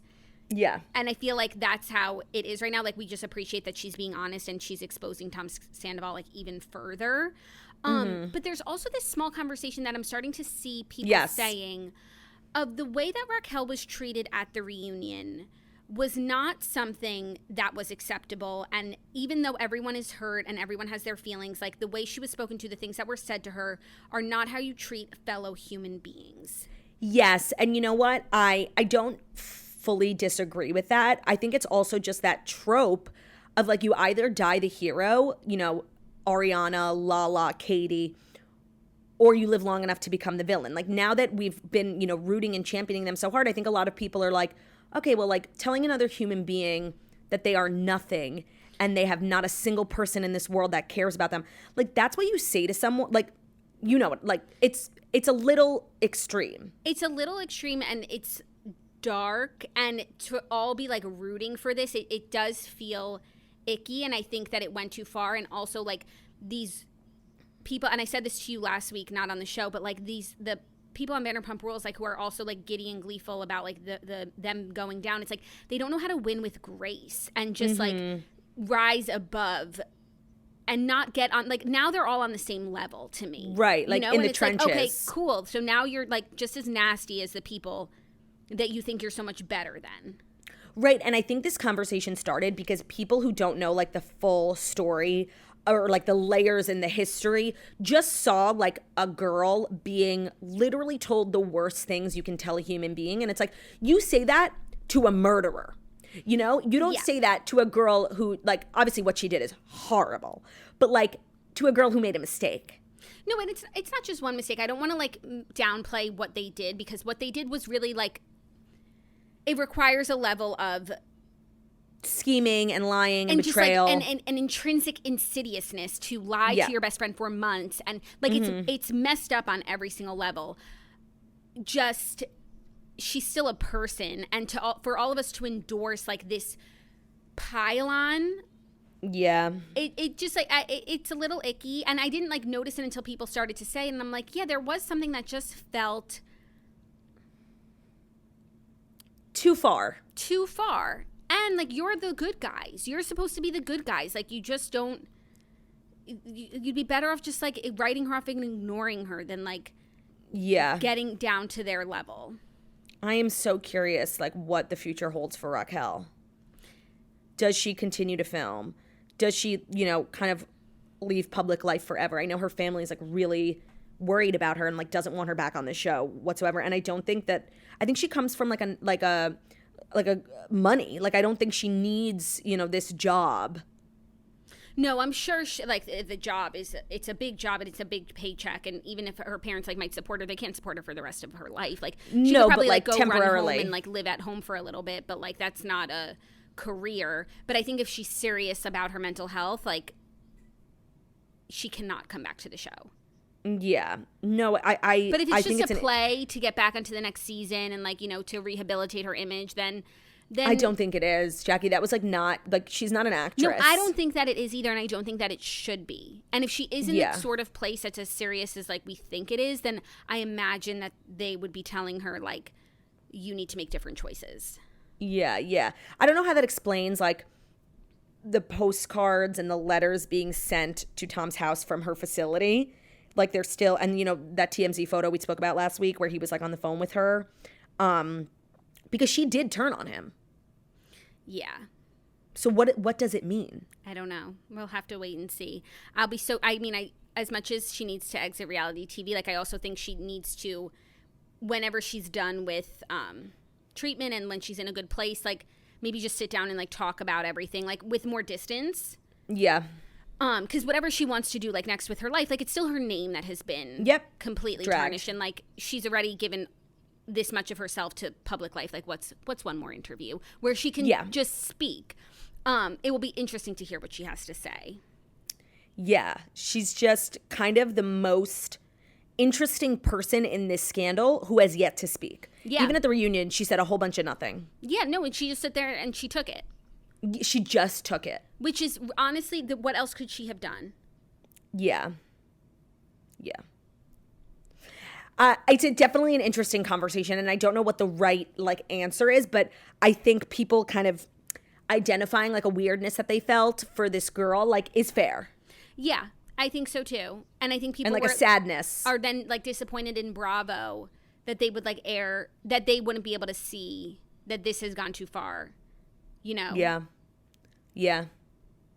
But that's so Bravo. Yeah. They don't like actually take any moral stands unless like no. everyone's unless the fans, making them. Yeah. Right. Very interesting. Very interesting. So we shall see what's next. But now it's time for a TV recap. Speaking of Bravo. I can't wait to hear your thoughts on Summer House. I think I have similar thoughts. And the TV recap is brought to you by Honey. Today's episode is sponsored by PayPal Honey, the easy way to save money when shopping on your iPhone or computer. Did you know that it only takes a few seconds to get Honey? That means before you go to add it to your laptop or your iPhone, right now, you could be done before this ad is even over. So here's how Honey works. Honey is the best thing ever. I can't believe there are people out there who don't have Honey, and I just found out that you can have it on your phone now. So when I'm always shopping, I'm always like using Apple Pay. It's so easy to pay for stuff on my phone. The fact that I can have Honey on my phone now is life-changing. So here's how it works. You're shopping at one of your favorite websites. You go to checkout. The Honey button will just appear, and all you have to do is click Apply Coupons. Wait a few seconds. Honey will search the internet for any coupon it can find for that website. And if they find a working coupon, which they do most of the time, you just watch the price drop. I have saved money on literally everything. I order everything online. Food, clothing, electronics, makeup, literally everything. So once they find a working coupon, then your price just automatically drops. It's so easy. It takes a few seconds to download, a few seconds to use, and you're just saving money. And people have literally saved thousands of dollars thanks to Honey. And now it doesn't just work on desktop computers. It also works on your iPhone. Just activate it on Safari on your phone, and you can save on the go. Getting Honey seriously only takes a few seconds. By getting it, you're doing yourself a solid, and when you use our link, you're supporting the toast. So get PayPal Honey for free at joinhoney.com/toast. That's joinhoney, joinhoney.com/TOAST, joinhoney.com/toast. Thanks, Claude. Okay, so I think the big conversation and the divisiveness in this seasons of Summer House is like, are Carl and Lindsay, being treated fairly, or is this, something they've had coming for years? Okay, I can't speak about coming for years because I haven't watched every season of Summer House. I watched last season, so I know like some of the dynamics, and I've watched throughout the years. And anytime I've ever watched, like, Lindsay is just like not for me. Like, she's not someone that I could see myself like being friends with. She, not because of anything that she does, just like her energy and her personality is like not my favorite type of girl, like, which is totally fine. I gravitate. No, totally fine. Totally fine. Which is why I'm so shocked this season. Like, I am so team Lindsay, like me too. On just a scruples level, and it's not about like who like I like, and I'm just defending like who I ride for, because obviously like I love Paige, but Paige isn't really like involved. She's just like kind of a cheerleader. Because it's really Lindsay versus Danielle, but the whole house has taken Danielle's side because also they just like don't like Lindsay and Carl. And I just and by the way, my experience with Summer House is similar to yours, except for that, like, when it came to the drama, I always felt like what Lindsay was doing was so wrong, and I never understood why there wasn't this like reckoning for Lindsay. Like, she kind of got away with so much and treated people so poorly, and she was always wrong. And I was like, why is there not this like, the way they like ousted Hannah, like they always have these like roasts of people, and Lindsay never got that. So if you would have told me that like this is the season, like everyone held Lindsay accountable, I'd be like, great. But what they're holding her accountable for, they are so wrong on. They're so wrong. I've seen no issue with Lindsay and Carl's relationship. If anything, like all the other relationships in the house are so unserious, and it's so funny to watch these people try and tell Lindsay and Carl like how their relationship should be. Even like Danielle throughout the season is trying to be like, well, you guys should be fighting. Like, first of all, Danielle and her boyfriend broke up like 2 minutes later. Right. So it's just, it's, and even in their relationship, like they had a very different structure than like Lindsay and Carl, who were immediately serious right off the bat. Like Danielle and Robert moved in together for 2 months after they met each other, and then like they have a hard time seeing each other, and he works all the time and like prioritizes that. So Danielle's like, you guys should be fighting. Then Lindsay and Carl get into a fight, and then the next morning they're like just acting normal, and she's like, well, you can't sweep it under the rug now. You have to talk about your fight more. It's like, why are you policing how they handle their relationship? Like, you aren't the moral authority on relationships, 1 and 2. Like, so they had a fight, which is what you wanted. Now they're not handling the aftermath of their fight the way that you wanted to.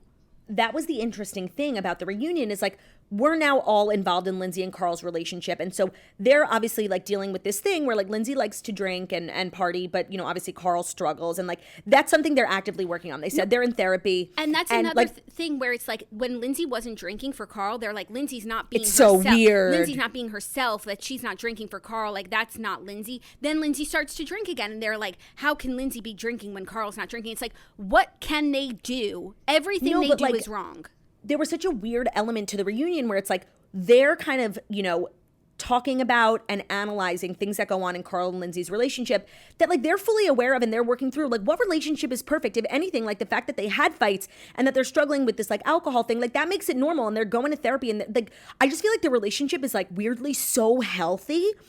And everyone is doing everything they can to be like, this relationship is toxic. No, their relationship is not weirdly, but it's a serious relationship. Like from the moment they decided to start dating, like they are on the path to engagement and marriage. And all the other relationships in the house, including Kyle and Amanda, because it took them 10 years, are just like these non-serious things. And they look at Carl and Lindsay and think like they're extreme and they're the exception.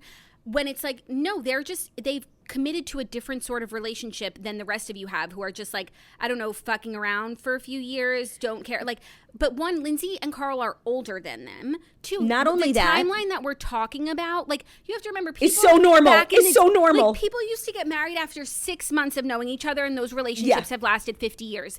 They moved in together after 9 months. She's a 35-year-old woman who has known this man for 7 years. Then 3 months later, they're getting engaged, and their engagement is about to be a year and change. I can't tell you a more normal relationship with someone who, when the minute you said you wanted to be their girlfriend, you knew that you were serious about and wanted to marry. Like, the way that everyone is making them feel like they're so crazy. If Danielle says hella fast one more time, like, I'm just like, what is fast? No, what's normal is just sitting around for a bunch of years, not sure about your relationship while you guys all share a bed with your friends. Right. And, you know, walk around in thongs in front of each other's boyfriends. That's more normal to you. Okay, wait. Also, I think what's so important is like the context is like, yes, Lindsay and Carl are older, but like they've both in the last few years like experienced like deep trauma and tragedy that like that matures you. You know, Carl, I think you can see it like between, you know, his, you know, entering sobriety and then losing his brother, like that shit changes you for life. And like you become a more serious person. You understand what's important in life. Lindsay had a miscarriage, and like we saw last season how much that fucked with her and like I think really scared her. So the fact that these two people like went through serious things and then decided to become serious people is literally not shocking. It's like the most normal human reaction. And I just don't understand the hatred for their relationship. And like Danielle is so odd. Like her behavior, and you know what? Her behavior was crazy, but the fact that like everybody took her side, I think really empowered her to get even crazier, which is how we got to the engagement. Oh my God. I told you yesterday, nothing on reality TV shocks me anymore just because we've been watching it for so long. Everything is just like so contrived, you know. Like, yeah. Scandival shocked me, but it takes a lot. Danielle's reaction to her best friend getting engaged was the most shocking thing I have ever seen. Zach and I were watching. He didn't know what he was watching. He's just been like coming in and out, and he was like, what's wrong with her? Like you find out your best friend is getting engaged to actually another one of your best friends, and you love them so much you keep saying you would like take a bullet for their relationship, and your instinct is to burst out in tears when she's like sobbing. The girls are holding her like, because your best friend got engaged. Like I can understand on some level, could never be me, but I'm being open-minded. I understand on some level how your two best friends are getting engaged and you would like to have been a part of it. You know, like he didn't reach out to you. If it was one of my best friends and she was getting engaged and maybe he reached out to other friends but not me, maybe I would, after a few minutes of knowing that they're getting engaged, I would be like, oh, I would have liked to, you know, help out. No, by the way, same, but I would never Jackie, I would never verbalize that, maybe until a few months later if like we were drinking and I'd say, you know what, like I wish I was told. Like, no, but I would never say later, it out loud. I would have like moved on from it. Like, but for it to be your first reaction and your only reaction, and that like the joy that you feel for your friend who you've been with for so many years and you've watched her date all these losers and breakups and everything, like that girl is like finally getting her happily ever after. Your best friend has found joy, even if it's like the relationship is moving hella fast for you, that your initial reaction isn't just like so happy is so crazy. And for it to be the complete opposite, and the fact that she even thinks that she should have been involved in their engagement when one, she screamed into the whole summer. She the whole summer. Carl said he's looking at rings. She screamed into a pillow. 1 hour before she found out they were getting engaged, when someone said they might be getting engaged next weekend, Danielle said, if they're getting engaged next weekend, I'm not coming. No, and by the way, so that was whole before, summer. So that was before she even knew she wasn't a part of the engagement, and she didn't want them to get engaged. Why on God's green diddly dally earth would these people include you in their engagement? No, and then also this conversation, like this witch hunt, like, did Lindsay know she was getting engaged? It's fake. They're fraudulent people. I want to tell you how every girl knows they're getting engaged. Like, on a small level, like, they know it's happening in a certain time frame. Things don't just happen out of nowhere. Like, you have conversations about whether you want to get married, what timeline you want to get married on. So, like, this witch hunt, like, if Lindsay even knew, that makes her, like, a fraudulent person. That's just not true. Like, on some level, most girls know roughly, when maybe not the exact hour of the day, but the week. Like, they know on some level. And knowing is not this, like, you know, people thought, like, if we could prove that Lindsay knew, it would show how fraudulent she is as a person. That's not true. So that conversation was so infuriating. And so let's say she did know. So? I knew. Right. And it's like, if you know you're going to get engaged, should you, like, ruin the surprise just to be authentic? Yes, you should look ugly. No, yeah, you should be like, are we heading to my engagement? Just so that people don't question your authenticity. Yeah, like, it was such a there were just so many conversations that were, like, quite literally, we got so lost in the weeds on those conversations at the reunion. And at the end of the day, okay, so let's say she knew. What does that change? Literally nothing. No, literally nothing. That just means that they're in an honest and open relationship where they talk about the future. But I also wasn't even convinced that she knew. Yeah, she looked extraordinarily nice for a bonfire. But she's on a reality show. She was really shocked. I think she had gotten new extensions in general, probably because she knew she was getting engaged, like, soon-ish. So that kind of, like, made her look a little more elevated. But, like, who cares? No, like, literally, who cares? But I'm also not convinced that she knew. I thought that her reactions... I actually was really moved by their proposal. I thought it was really sweet. No, Jackie, like, the way I now ship and stand this couple, when I first heard they were dating, I'm like, oh, that's weird. Like, I didn't care much. But the way they've been just, like, nailed to a cross, for what? And, by the way, I was so deeply moved during the conversation how Carl basically, just like an asshole, told everyone that one time Kyle told everyone like an asshole that one time Carl showed up to work, like, having done cocaine, which is clearly, like, a really huge regret of Carl's and, like, something he is probably really ashamed of and definitely works through in his recovery. And for him to, like, just totally let it go because of, like, what happened to him and his brother. He's like, I know what it's like to say something you so deeply regret. And I didn't get a chance to, like, tell that person I was sorry. I thought was just really indicative of the type of person Carl is and has become. And I'm just not going to be thinking he's a villain, because I don't think a villain could be capable of forgiveness like that. No, I don't think he's a villain. It made me really want to root for Kyle and Carl's friendship, even though I don't know, I haven't watched all the seasons, so it doesn't mean as much to me as it means to other people. But in that moment, I was like, oh, these two people, like, need to figure it out and remain friends. So also, Andy, like, took a side. He's been doing that, like, more recently. It's always fun when it's, like, the side that you're on, but it's really frustrating when it's not your side. When it's not. He just, like, took the stance on the second part of the reunion that, like, Danielle was justified in her feelings and that Lindsay was cruel in her treatment of her, which I completely disagree with, and really made, like, Lindsay concede to things in order to move forward that I don't think that she needed to concede, and that was really frustrating to watch. I'm glad that they moved forward, but it didn't feel like it was a lasting truce, because Lindsay is, like, apologizing for shit that she literally doesn't need to be apologizing for. No, and Danielle's feelings are so crazy, and they were validated all season long by everyone in the house, giving her more fuel to, like, act even crazier.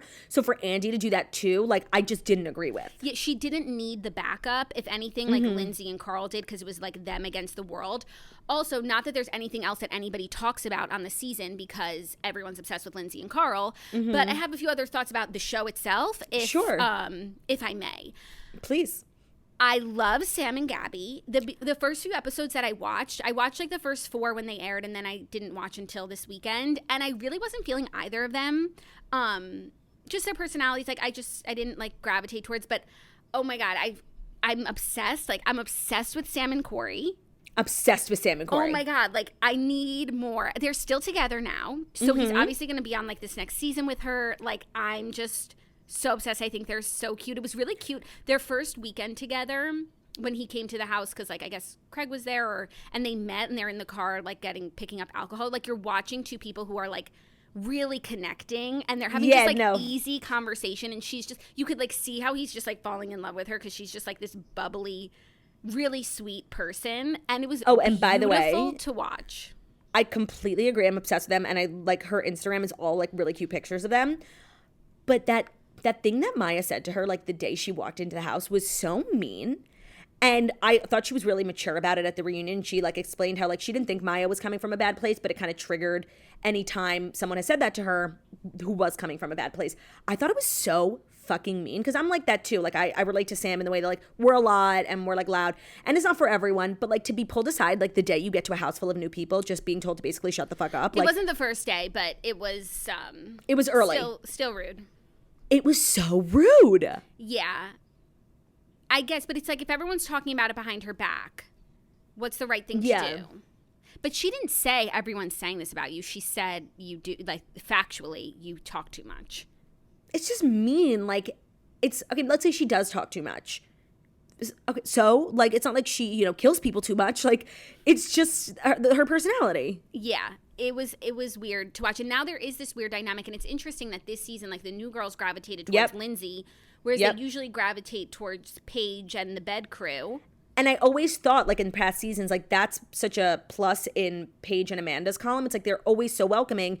And I think it really showed how, like, kind of toxic Lindsay and Danielle's friendship was. Like, they wouldn't let anyone in. They made no space for anyone else. Like, it was rude and it was really hard to be. And I thought Paige articulated that so well. How she was like, I was here, you know, as a new girl once. And, like, you guys were horrible to me. And that's why she's made a conscious effort always to, like, be in the bed with Maya and be in the bed with Sierra and, like, always welcoming the new girls. So I did think it was interesting that the new girls immediately were on the other side of the couch. Yeah. And even throughout the season, like when Sam was like, I'm so happy about Lindsay's engagement, but I think I'll just like be happy over here because I don't want to like upset everyone.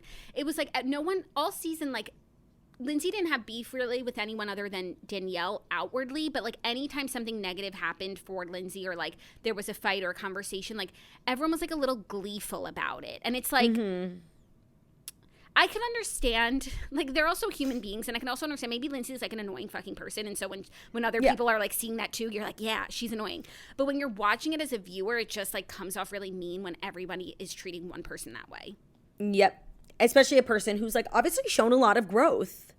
Like, that's okay. I do believe when they were talking about shit that happened in the past, like, you know, the Dumois, like, I do believe Lindsay has probably her fair share of bad moments in the last few years, but, like, to bring it up now when they're so clearly in a different place and have been through so much, like, it just feels irrelevant.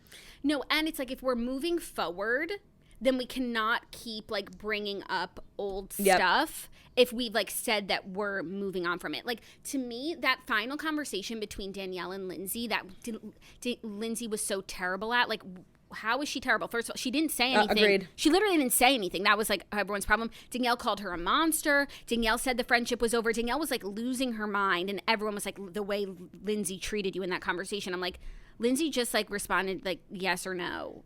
No, and Lindsay was just, like, fed up. Like, this is a person who's, like, kind of crazy. Like, you really can't argue with them so much. And I felt like she was just like, I don't need this friendship anymore, so it's, like, not worth fighting for. So, yeah, maybe she came off a little cold, but, like, it's fucking exhausting to argue with someone who's, like, so deeply unwell. Deeply unwell. And all season, Danielle's like, I would take a bullet for you. It's like, you would take a bullet for me, but you couldn't be happy that I'm getting engaged to the love of my life. Why the bullet?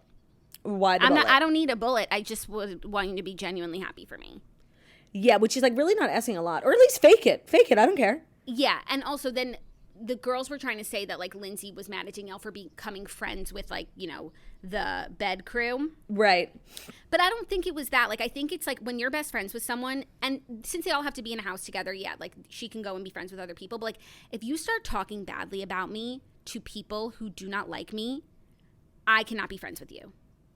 Yeah, I know. That's how I feel. Like, that's how I feel, too. Yep. Like, go be friends with them. Like, go talk about all your, like, fun stuff, whatever. But if you want to talk about me with my enemies, we can't be friends. I completely agree. And I don't think that that's crazy. Me neither. So I was fully Team Lindsay, and I just needed to get that off my chest because I was so surprised that I was so alone. Well, I'm so glad. Sam and Gabby had my back, too. Yeah, but you know what? That conversation about Gabby was interesting because I did feel like when she first got there, like she wasn't really being genuine. She was like trying to like have moments and be funny, and like understood why like Maya and Sierra were like, we felt like we would have had like an instant connection with you, and like you're just kind of like surface level. Like I actually get that, but I think after that they like totally wrote her off, and she was probably like nervous. Like it's such a weird thing to like be in a house with all these cameras. Like she was just like trying a little too hard in the beginning, and like then everyone completely wrote her off. That by the time she got comfortable, like they weren't even open to being her friend. Yeah, that's how I felt as a viewer, but like when she finally was just like being herself and like just having like cute real moments, I was like, oh, I really like her. And I felt that same way about Sam. Like at first I felt like she was trying too hard, I didn't understand her, and it just took a little time, but like I think they're both like really cute, sweet girls. Same. All right, so that'll be interesting to see like who goes to the wedding, and like, you know, I'm happy for Lindsay and Carl, honestly. Like weirdly I ship. They should invite everyone. Yeah. Just because, like, if they don't, everyone will hold it over them for the next 30 years. Mm-hmm. Definitely. Yeah.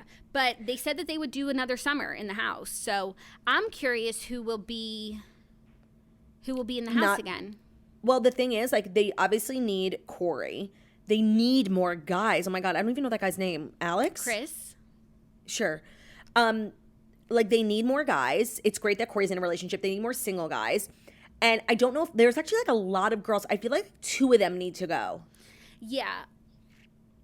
Yeah, I think Paige will come back because also like Bravo loves her and Craig. Paige is a fan favorite. Her and Craig are literally perfect for each other. I think they add like an interesting dynamic because they're like a serious couple, but they're like somewhere between Kyle and Amanda and Lindsay and Carl. Like they're taking it slow, but they're serious. In the last few episodes, they had some interesting conversations about their relationship that were very surprising to me. In like, I mean, obviously the big question is like, when are they going to move in together and where are they going to live, because they're still doing long distance. But they also just like each other so much that they don't want to like ruin the relationship by doing something that like neither of them are ready for.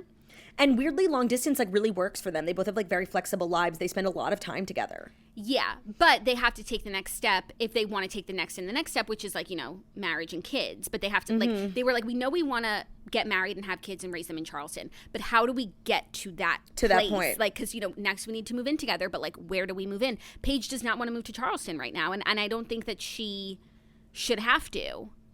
Yeah, I feel like, honestly, if I was going to cut someone, it would probably be Maya. Mostly because, like, she actually had a lot going on this summer. Like, her boyfriend cheated on her, and there was, like, so much that went down that she refused to put on air. Like, she didn't talk about. She made him take his mic off. Yeah, like, she's not open to sharing, and that's, I totally respect, but, like, you can't really be on a reality show where people are, like, literally out here bleeding out. I mean, Lindsay with her miscarriage. It's shocking that no one called her out for that when, like, literally Carl and Lindsay didn't talk about a fight the morning after they had a fight the night before on camera, and that was, you know, obfuscating their relationship, when Maya literally pulled Oliver into the bathroom and told him to take his mic off so they could talk about the fact that he had cheated on her. They were pretty much broken up, but that he was coming to the party that weekend just to like round out the summer so they didn't have to deal with the breakup on camera. Right. No, she was like producing herself. Yeah, right. And like she got no flack for it, but like a person like that is really not necessary on a show where there are so many girls already, and the girls are, you know, they're doing the most. Yeah, and honestly, the bed situation this season really was starting to stress me out. There was a lot of bed sharing. There was a lot of slob-like bedrooms. Like, it was getting really bad towards the end. Like, I think I'd rather have, like, a more trimmed-down cast with everyone contributing than, like, you know, 4 people Willy Wonka in a bed all weekend. Yeah. But I actually think, like, a lot of people were like, this season of Summer House is bad. I actually think it turned out really good, and people were like, I don't understand this group of people. I agree with that, but I do think there's actually, like, a lot of potential for where we go from here. You know, now knowing that we have, like, Corey and Sam, like, I do think there is a world. Is best friends with Craig. Right. No, and they need to bring, like, another cute Charleston boy who's single. Like, they actually, there's a lot of potential for this group. When the season first started, people were like, what the fuck is going on? And I agreed. But I actually think there's, you know, it could work. Yeah, I think that it could work too. And I just was curious what was going on with the bedroom. Sorry, I just, you know me. Yeah. I can't get over the logistics, because in the downstairs master bedroom this season, there's 2 king beds, and it felt like nobody wanted to sleep there. Like, there were some nights where someone would sleep in one of those beds alone. I feel like maybe the AC wasn't working down there. But then also upstairs, like, everyone was running fans 24/7. I feel like the AC in the house was broken this year. I'm just saying. Well, like a lot of the bedrooms were like altered this year. Like they put up walls, they removed walls. Like honestly, that double master was fucking weird. Yeah, no, it was really weird. It was giving like Are You the One, where they all sleep like on beds in the middle of the room together. But this was the first season where like Kyle and Amanda didn't just like automatically get the best room in the house, and I've always like felt like that wasn't fair. Like, yeah, you're two people, you're a couple, did. But everyone is two people. I thought they had a queen bed. No, they have a king bed from the looks of it. They got the biggest one bed, the biggest room that has one bed and a bathroom. Right. But I agree, because now Lindsay and Carl are engaged. They deserve a nice room too. They had a nice room. Corey and Sam, Paige and Craig, but Paige like doesn't like her privacy. Yeah, she likes to be with the girlies. Yeah, there was one time Craig visited where he stayed in a room with her, Maya and Sierra, and they were like literally full-size beds that they pushed together. The four of them slept in a bed pushed together. Oh, I missed that. Yeah, no, that was when things got shocking for me. I was like, summer needs to end. Yeah, no, summer has taken its toll. It's time to go back to the city. Could you imagine? I can't like imagine anything more uncomfortable to me. Yeah, but you're just not like that, by the way. Yeah, no, I'm crazy. You don't even like to share a bed with me. Like when we travel for work, we get 2 hotel rooms. It's the craziest thing. I know, but I feel like now if we traveled for work, we would get one. Maybe we're just closer now. Yeah, no, it's also like financially more responsible. Yeah, I don't know what it is, but it's like on the one hand, you would think I would want like no, my by own. the way, we do it when like a brand or like a network has paid for our hotel rooms. We're like, okay, yeah, we'll take 2. But if we're paying for it ourselves, we'll share. No, we never shared. That's not even true. Like, remember when we went to, when we stayed at the Mondrian, we were just talking about this. Yeah, we got 2 rooms, and they were like both so big. It was so stupid. But we were also like coming back from Stagecoach where we were just shared a house, and like you just need to decompress. At least I do. Yeah. I mean, I don't mind. Like, I'm more of like a Paige in that sense. Like, I don't mind like, you know, sleeping with other people. Yeah, but now I do think it would be weird if we got 2 separate rooms now that I'm thinking about it. But Yeah, I feel like I'm also agree. just like, now that I'm a mom, I'm just used to having like chaos around me all the time. Whereas like I used to Yep. like just like really like You're like a sanctuary. yeah. And now it's just like that's all gone to hell. 100%. Well, this was our longest show to date. And I think it's time we wrap it up. So thanks so much for listening to The Toast, the Millennial Morning Show, where we deliver the fast 5 stories you need to know every Monday through Friday on YouTube. So if you're watching this on YouTube, please don't forget to subscribe and give this video a thumbs up. We're also available as a podcast anywhere podcasts can be found. So it's Spotify, iTunes, Stitcher, Public Radio, everybody, Castbox, all the places where you listen to podcasts. Find us. The Toast, leave a 5-star review about how beautiful, stunning, and wickedly talented we are. Hope you guys have an amazing day. Tomorrow we are in studio with Satchel. Oh my God, I got to get my questions ready for you to ask her. And it's going to be great. You don't want to miss it. We love you dearly. The reason why we went so long today is because we don't have to worry about the curds. I know, because we're recording from home. We don't have memory cards. It's so actually that's fabulous. one small perk of audio only. Yeah. Love ya. Bye.